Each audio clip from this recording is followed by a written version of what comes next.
incredible, courageous community, and Aquaba. Welcome to Espresso Talk Today.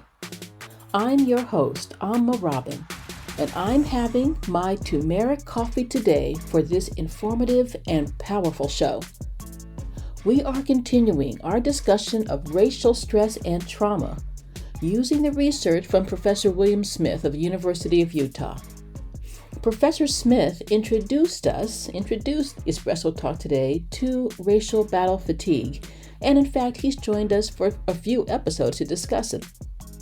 If you haven't heard those shows, or you haven't even heard of racial battle fatigue, then I hope that you'll listen to those previous shows. But you are here with us now, and I'm really happy about that, because we are going to go deeper into racial stress and trauma, but from a different perspective. Before we dive in, hit that subscribe button if you haven't already, and if you are feeling this show and topic, then share it with your fam, your crew, your circle. Everyone in your community needs this information. Just so you know, and I'm going to get a little serious here, we will be talking about racial trauma, and we'll be bringing up some difficult and real-life racial encounters. If this feels too difficult, then remember to practice self-care.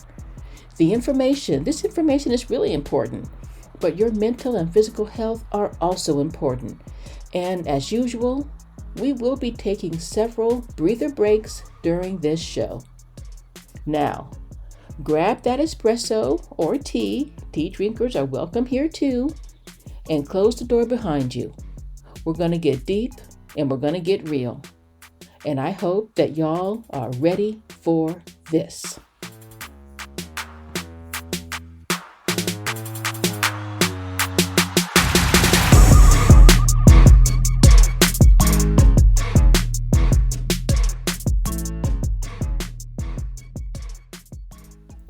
Aquaba, my dear brothers and sisters and beloved gender-neutral and gender-non-conforming folks, our topic for today is dedicated to exploring tools and strategies for managing and overcoming racial trauma. We will discuss the 4 R's of trauma-informed care, the 4 R's, and they are realizing, recognizing, responding, and resisting racial trauma. So get ready to dive into each of these 4 R's. We're going to look at an example, and then we're going to explore actionable steps for dealing with it. And please remember my trigger warning, take care of yourself. Let's get started. Our first R is realize. The first step towards healing from racial trauma is to realize the systemic, institutional, and individual nature of racism. I know that it's not fun to think about, but we need to acknowledge how racism permeates every aspect of our lives. And I'm not exaggerating here. It may sound like it, but I'm not. And y'all also know that I am all about awareness. And this is awareness that I'm talking about. By recognizing the root causes of our stress and trauma, which is racism, we can begin to seek resilient and adaptive coping strategies. We're going to talk about that a little bit later, that promote healing and well-being. I've mentioned racial battle fatigue several times already in this show, and as I said, if you haven't heard the previous shows, then I strongly encourage you to do so. You won't be disappointed. But I will say, again, for the first time, that racial battle fatigue is caused by the repetitive stress injury of racism. We know that racial encounters and microaggressions and macroaggressions don't just happen one time. They happen over and over and over again. They appear differently. They come from different sources. They might look, sound, and even smell different. But they are all forms of racism. They repeat. They accumulate. and they cause damage mentally, physically, emotionally, and even spiritually. Okay, back to our first R, which is to realize the presence of racism. And let's dive a little bit deeper. Racism isn't just an individual act or belief, it's deeply embedded within the structures and institutions of our society. From education and healthcare to employment, the economy, criminal justice, systemic racism shapes our lived experiences in deep and profound ways, and sometimes superficial ways, but it's affecting every aspect of our lives. Consider the disproportionate impact of the war on drugs on Black communities. Remember how that led to mass incarceration and generational trauma. Families were torn apart and damaged, and then their families were torn apart and damaged. And this was not just a coincidence. This was totally by design. White supremacist American presidents like Nixon and Reagan got that ball rolling. And then Bush, both Bushes, Clinton, Obama, Trump, and even Biden keep it rolling. And yes, I did say Obama. Or think about racial disparities in access to quality health care, resulting in higher rates of mortality and morbidity among us Black folks. We've discussed this in previous shows, and it is clear and reprehensible. And I think we've all experienced it. I know I have. Realizing the systemic nature of racism requires awareness and the willingness to confront these injustices head on and to recognize how they contribute to the development of racial battle fatigue and the symptoms and its effects. And yes, I will say yes, we do confront these injustices every day. But we are up against the machinery of racism and white supremacy, and it is hard work. I know we're fighting back, but so are they. Let me share a short story to illustrate the importance of realizing the systemic nature of racism. These stories that I found are based on real life lived experiences. Again, trigger warning here. All right, ready? I am too. Maya I have changed the names, by the way. Maya is a young Black professional woman navigating the corporate world. And despite her immense qualifications and hard work, working twice as hard as her white counterparts, we know about that, Maya consistently faces barriers to advancement in her career. She's overlooked for promotions, and she watches other people get promotions. She faces insults, and she goes through a whole lot, even though she's eminently overqualified for her job. And she notices how opportunities for mentorship and professional development seem to elude her, while her white counterparts effortlessly climb the corporate ladder. At first, Maya contributes these challenges to individual bias or incompetence. But as she dives a little bit deeper into the dynamics of her company, she sees the systemic and institutional nature of racism that she's experiencing. Maya realizes that her experiences aren't isolated incidents, but symptoms of a broader structural inequality within the workplace. This realization empowers Maya to advocate for herself and to seek supportive networks and resources to navigate these systemic barriers she faces, but she's still facing an uphill battle.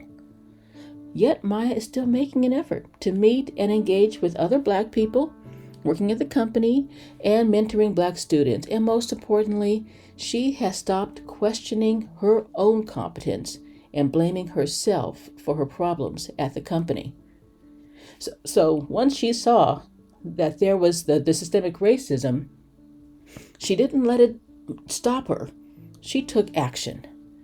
And Maya's story does highlight the transformative power of realizing the systemic nature of racism. But you got to know what you're up against. So that realization and awareness are very, very important. by acknowledging the structural barriers that contribute to her experiences of racial stress and trauma, Maya is able to reclaim agency and take proactive steps towards healing and well-being, and career advancement too. And realizing the systemic nature of racism is not just about recognizing injustice, it is about mobilizing collective action to dismantle systems of oppression and create systems that support future generations.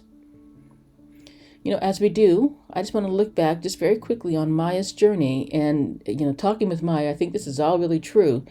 Let's remember the importance of realizing the systemic nature of racism in our own lives.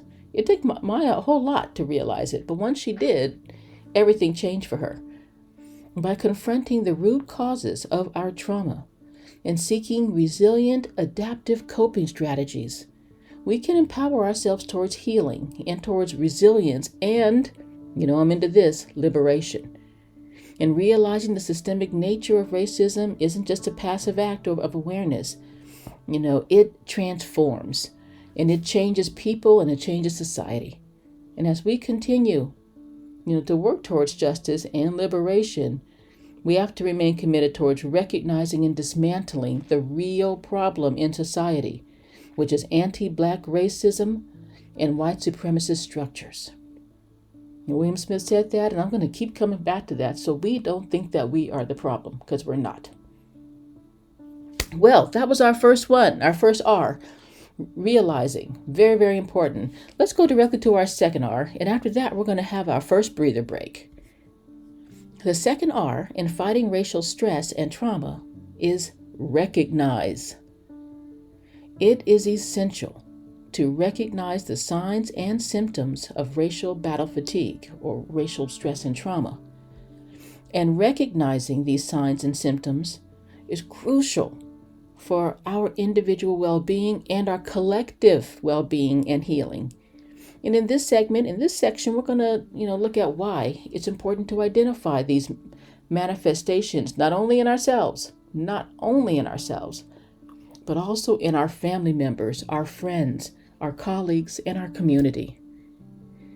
From feelings of exhaustion and anxiety to physical symptoms like headaches and muscle tension, you guys know I get headaches, racial battle fatigue can manifest in lots of different ways. But by acknowledging these symptoms, we can take proactive and even reactive steps, if we need to, towards self-care and support.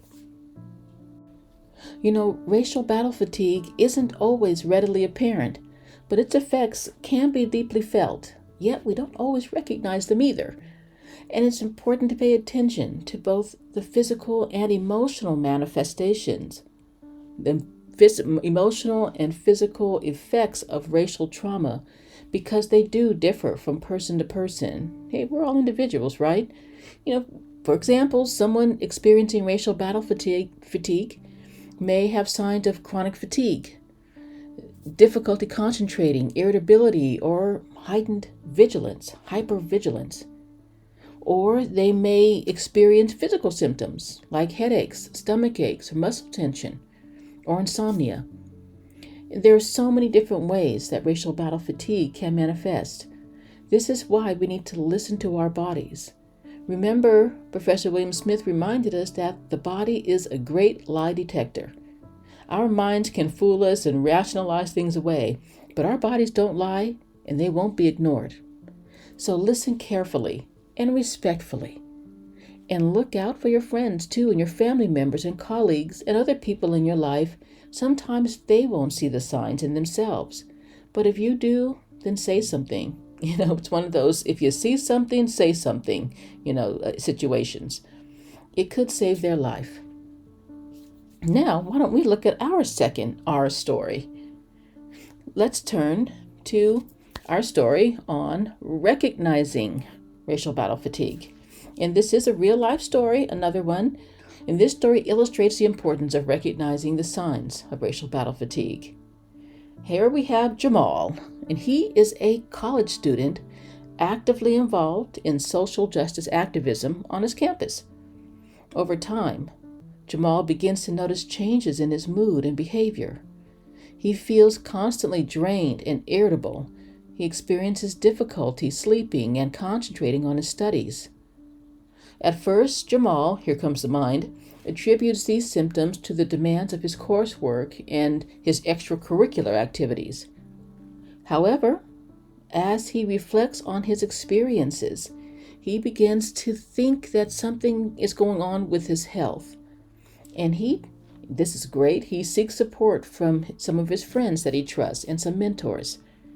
Jamal begins to recognize the signs of racial battle fatigue. Through this kind of self-reflection and dialogue, Jamal learns to prioritize his well-being and engage in self-care practices that nurture him. Wow, good going, Jamal. Jamal's story highlights the importance of recognizing these signs of racial battle fatigue and seeking support when he needed it. By acknowledging his experiences and engaging in an open dialogue, Jamal took proactive steps, and sometimes those steps are reactive too, but that's okay whenever it happens, towards self-care and support. And I know that many people are not comfortable with talking about their problems to other people or seeking help from a therapist, particularly a culturally competent therapist, or even going to a medical doctor. The stigma of seeing a therapist or feeling weak or recognizing one's vulnerability can cause Black people, yes, Black people, that's right, of all ages, to avoid getting the care and support that we need. Now, you all know that I am a strong believer in therapy, and I've used the services of a therapist many times. It makes a difference. But you can also seek support from trusted and responsible friends or your minister or deacon or, anybody that you trust. The point is to recognize the signs and be open to doing something about it. And remember, the symptoms and signs will be different in everyone. I've shared before that my signs are migraines and extreme fatigue.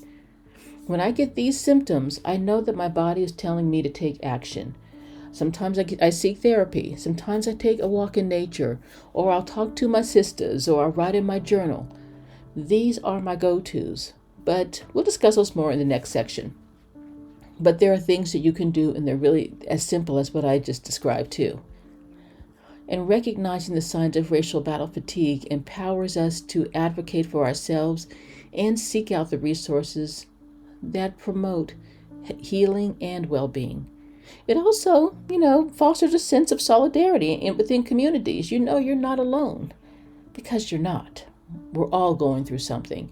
And as we all come together to support one another, in combating and navigating these white supremacist systems.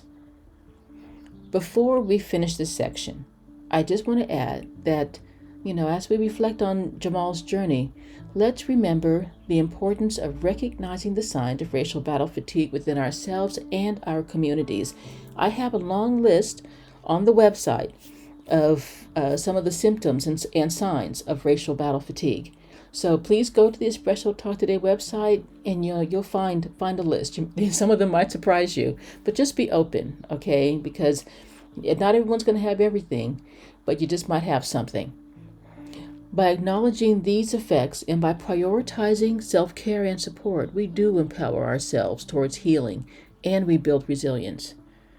And recognizing the effects of trauma, racial stress and trauma, that's not a sign of weakness, but it really is a courageous act. Is an act of self-awareness and an act of self-advocacy. Because as we continue this journey, towards dismantling anti-Black racism and demolishing, I like to think of, white supremacist systems, we are also committed to uplifting and supporting each other and one another in our healing process. Whew, that was a lot. So, I think it is time for our first breather break. This gives both of us, all of us, a chance to breathe for a minute. When things get intense, and I admit I can get intense and these subjects can get intense, I like to breathe. I need to breathe. I hope you do too. I will see you all in a minute. And oof, y'all know that I love this song. Anything is possible.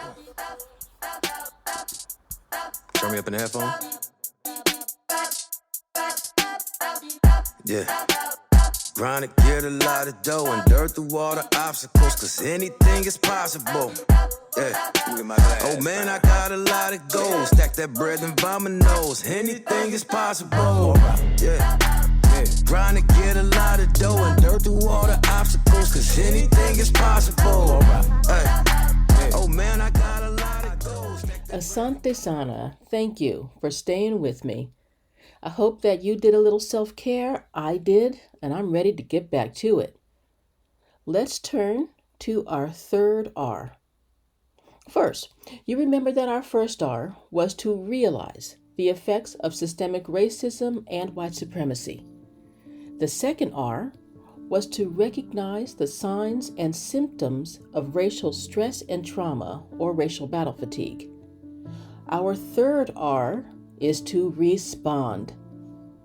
We must respond to racial trauma and stress by committing to strength-based coping strategies that promote healthy racial identity. By embracing our cultural heritage and celebrating our identities, we can reduce the stress and depression associated with racial trauma. Maybe it'll go away, maybe not, but this can definitely reduce it. And it's about reclaiming our power and agency in the face of adversity and empowering ourselves towards healing. You know that Espresso Talk today, of course we have, has discussed coping tools in the past. Professor Smith reminds us that there are different kinds of coping tools, adaptive or healthy ones, or maladaptive or unhealthy coping tools. And there are proactive coping tools too. There are reactive, there are quite a few. We're going to stay with the adaptive and the maladaptive ones just to keep it a little simpler, and those are really the basic ones. Adaptive, let's talk about these coping strategies for a minute. Adaptive coping strategies are also called healthy coping strategies, and they can have positive effects on a person's health and help to build emotional resiliency. You know, it's something that Black people got to do. We have to build up our resiliency because we're going to keep getting struck. So we have to be able to come back. Examples of adaptive coping strategies include exercise, meditation, venting, okay? Being able to call up a friend and just complain about something that's happened, or seeking help from a therapist. And this might be a surprise, getting quality sleep. Now, you don't need to remember those because those are going to be on the website. So you can just hear those for now. Exercise, meditation, venting, seeking the help of a therapist, and getting quality sleep. You may want to think right now about how many adaptive coping strategies that you're already using. So, on the other hand, maladaptive coping strategies, and these are the unhealthy coping tools that many of us use. No judgments here, because we're just trying to get back to balance and get back to homeostasis. We're just reacting to something usually. Now, these ones will usually, very often actually, in the short term, they might have some immediate benefit. They might make you feel good in the short term. You might feel calmer in the short term. You might feel better or even happier in the short term. But long term, they don't have great effects. Let's talk about some examples of maladaptive coping strategies.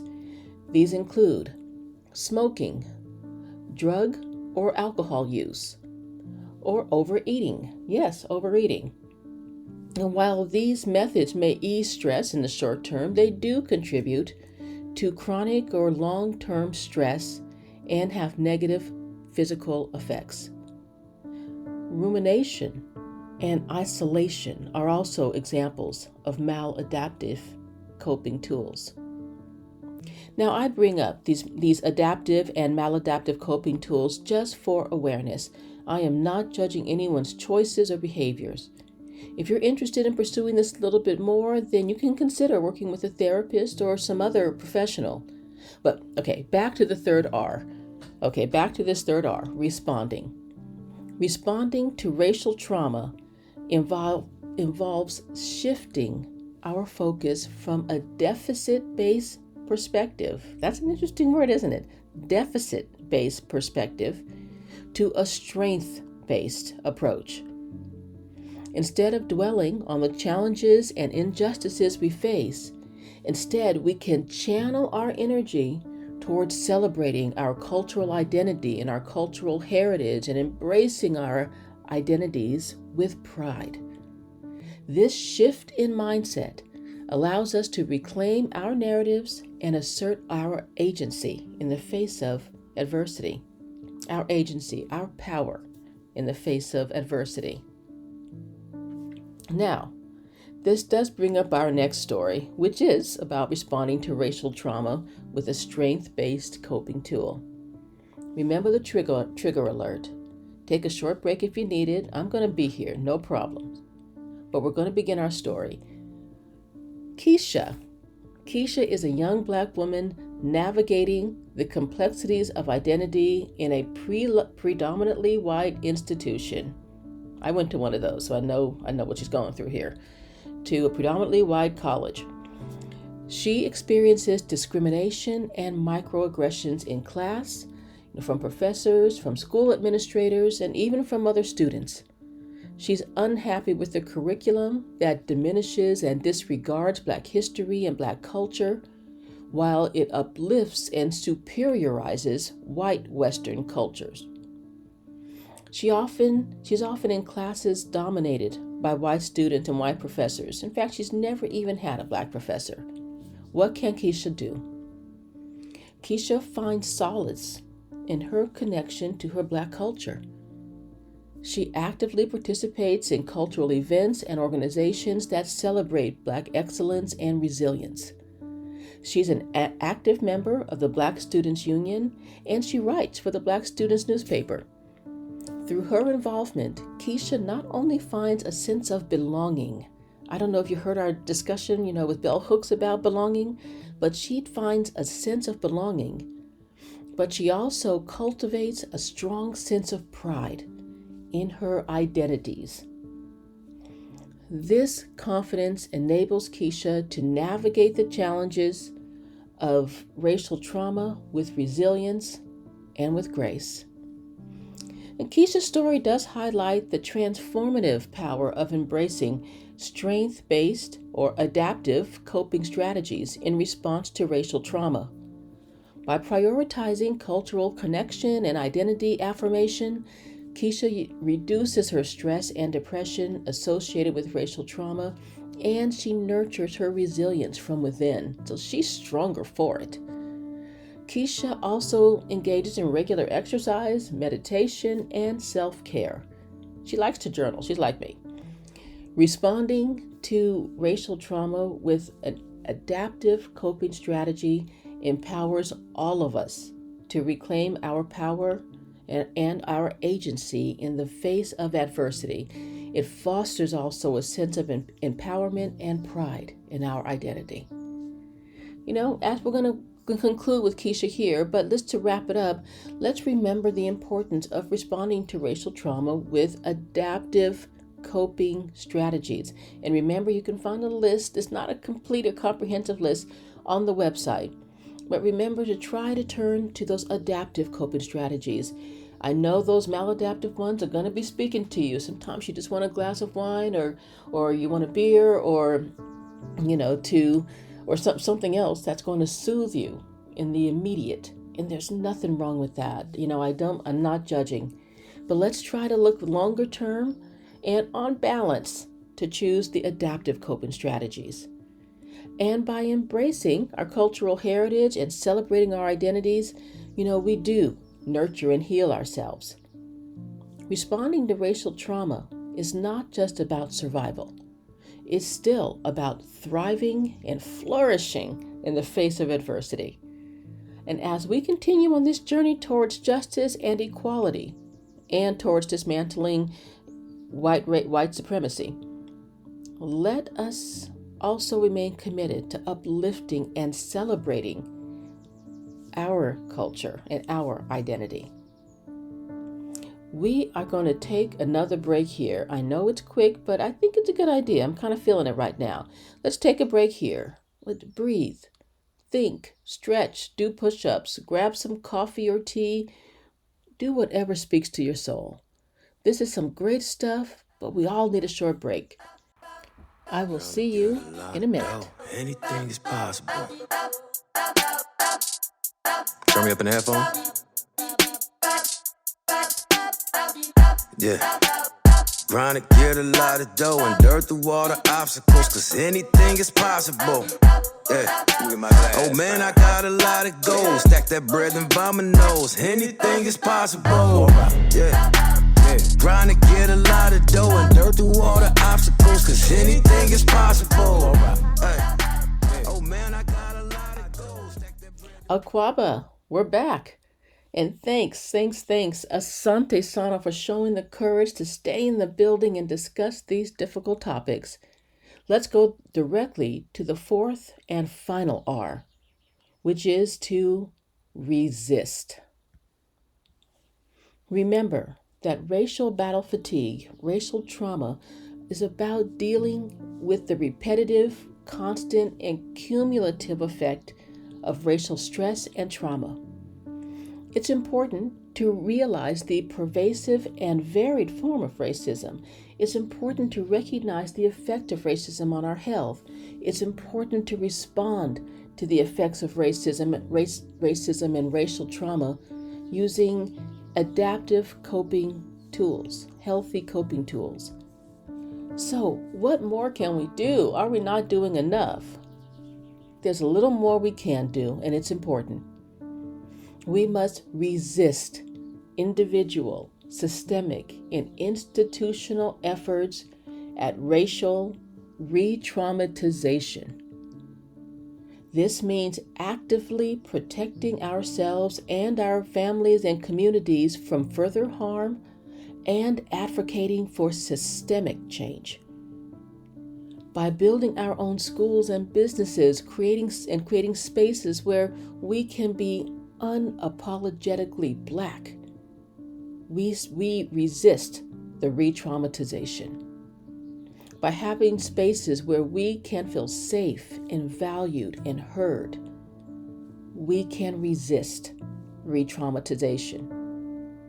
We can also challenge the systems that perpetuate racial trauma and the ongoing racial traumatization, racist traumatization, and pave the way for a more liberated future. You know, I'm all about liberation, so that's where I'm always headed with this. Resisting racial re-traumatization requires a multifaceted approach, approach from lots of different angles that addresses both individual and institutional forms of racism. It's about actively protecting ourselves and our communities from further harm. But let's examine our final real-life story. And this one is about the importance of resisting racial re-traumatization. Remember, as I said, resisting re-traumatization means that you might just have to step back. This might trigger you. Okay, this might be a trigger. And that doesn't mean you're weak or sensitive or anything like that. That just means that it triggers you. So you protect yourself. We're going to be here. So I'm going to get started, and you come back to this whenever you feel ready. Marcus is a community organizer dedicated to advocating for police reform in his neighborhood. Despite facing pushback from local authorities and encountering resistance from some members of his own community, Marcus remains steadfast and strong in his commitment to challenging systemic racism. He organizes rallies, petitions, and community forums to raise awareness about police violence and aggression and to demand accountability from law enforcement agencies. Through his activism, Marcus not only empowers his community to resist re-traumatization, but he also inspires collective action towards systemic change. He recognizes that each incident of police violence, each incident of police threat and aggression re-traumatizes the community and re-traumatizes every individual in the community. Without healing and empowerment, Marcus recognizes that his community will continue to be re-traumatized. I'm telling you, these are real life stories. I did not make these up. These are real people. Marcus's story underscores the power of grassroots activism in resisting re-traumatization and advocating for systemic change. By mobilizing community members and amplifying their voices, Marcus challenges the systems of oppression, and he also paves the way to create a better future. As we reflect on Marcus's journey, let's remember the importance of resisting racial re-traumatization in our own lives and communities. By challenging discriminatory practices and building alternative structures that prioritize equity and justice, we empower ourselves and our future generations not only to survive, but to thrive. And that's our right, is to thrive and to live with joy. The presence of unapologetically Black spaces is essential to resisting racial re-traumatization. But resisting racial re-traumatization is not just a call to action. It's a commitment to dismantling white supremacist structures and anti-Blackness. It's a commitment to Black liberation and the liberation of all oppressed and marginalized people. But yes, it's also a call to action for us, for each of us as individuals, for our families, for our friends, for our communities. And I can tell you, community, that I'm going to spend more time and effort on information about resisting re-traumatization. Personally, I think that we experience ongoing and continuous traumatization through movies and microaggressions from television, from the news, from music, nearly everywhere. So we gotta seriously resist this, and I'll be right here with you so we can resist it together. Stay tuned. Now, let's take one last breather break here. Then we're going to wind it down. And I got some information that I think you're going to want to know. We're going to talk about a few healthy and powerful and very effective coping tools that you can use today to resist racial re-traumatization. And I know in my heart that y'all are ready for this.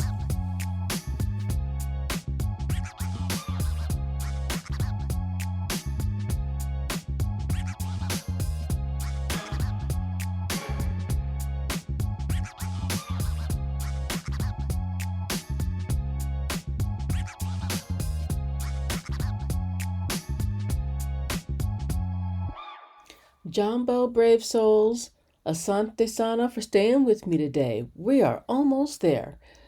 As promised, I am recommending a few self-care activities that can help you to fight the damaging effects of racial trauma and prevent re-traumatization.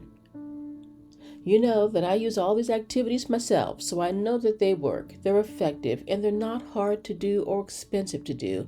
So let's get to it. I'm just going to mention 5. These will be on the website. So you don't have to remember them, but just listen to me now. Just hear me out. Number 1, take time to check in with yourself regularly and assess your mental and physical well-being. Everyone needs a self-check-in. Check in with family and friends too. Everybody needs a check-in. Sometimes things get a little off, we don't know it. Number 2, be attentive to the changes in your mood, behavior, and physical health, and take them all seriously. Don't judge yourself, just listen to yourself. Remember, the body is a great lie detector. Listen, don't judge. Number 3, foster open communication with trusted friends, family members, or mental health professionals about your experiences. Your community is there for you. You are there for it. Use it. Talk together. Have an open dialogue. Don't judge each other. Listen and care. Number 4, practice mindfulness, meditation, or some other self-care technique to help you manage stress and promote emotional well-being. Now, you all know that I do a lot of walking in nature, or I will do journaling.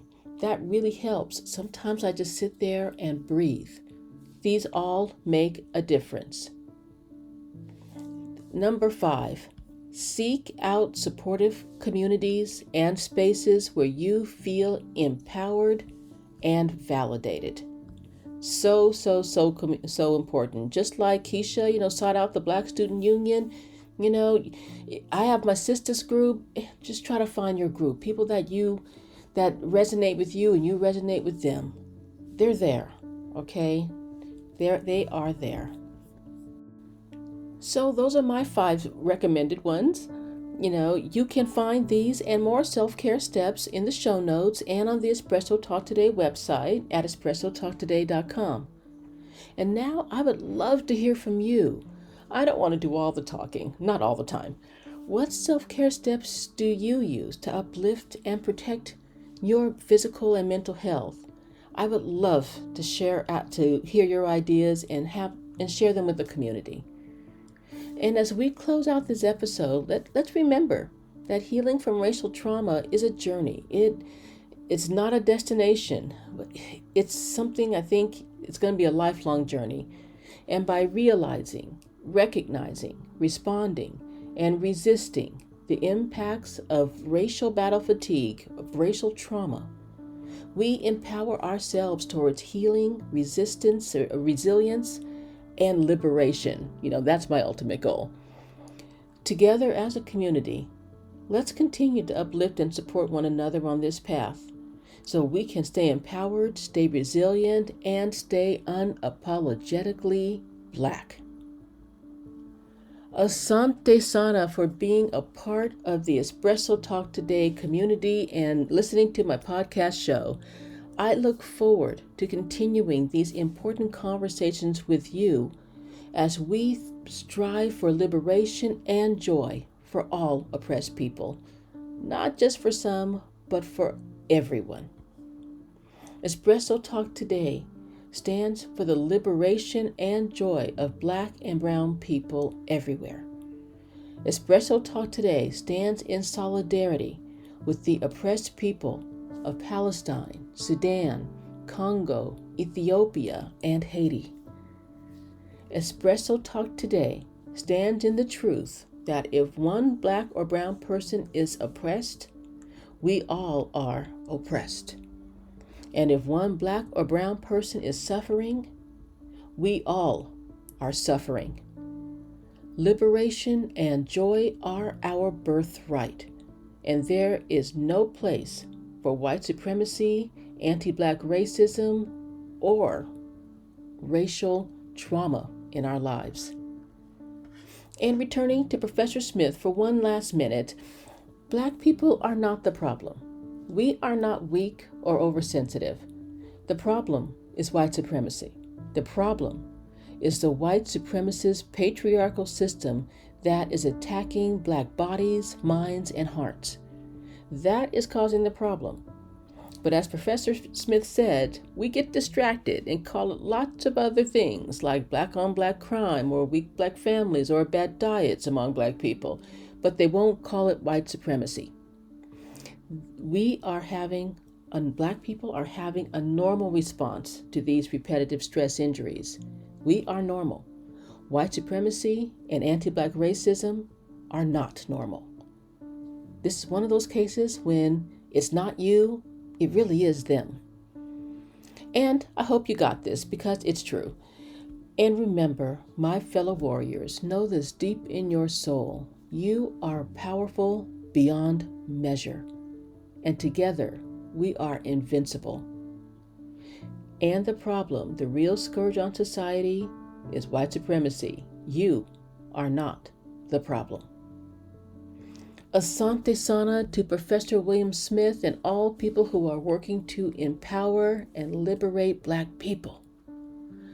Asante Sana to you for being in the building and showing the courage to talk about these issues. And if you want to keep discussing or just reading about them, then you should definitely subscribe to my weekly Black Empowerment newsletter, The Nomo Beat.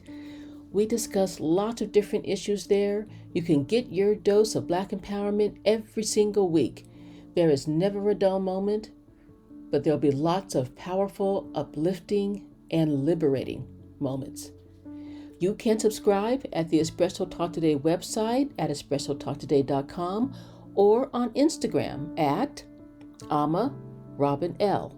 That's Ama _ Robin _ and the letter L. You can also find us on Facebook in our newly opened Espresso Talk Today Black Liberation Lounge.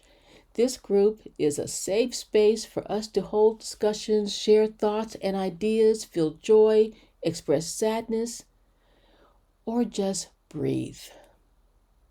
Join us on Instagram to discuss these issues, share our thoughts, and find an uplifting and safe space where you are valued and heard. Find us again on Instagram at Ama Robin L. I'm Ama Robin for Espresso Talk Today. And remember, now more than ever, strength, soul, and reparations. Ashe, community.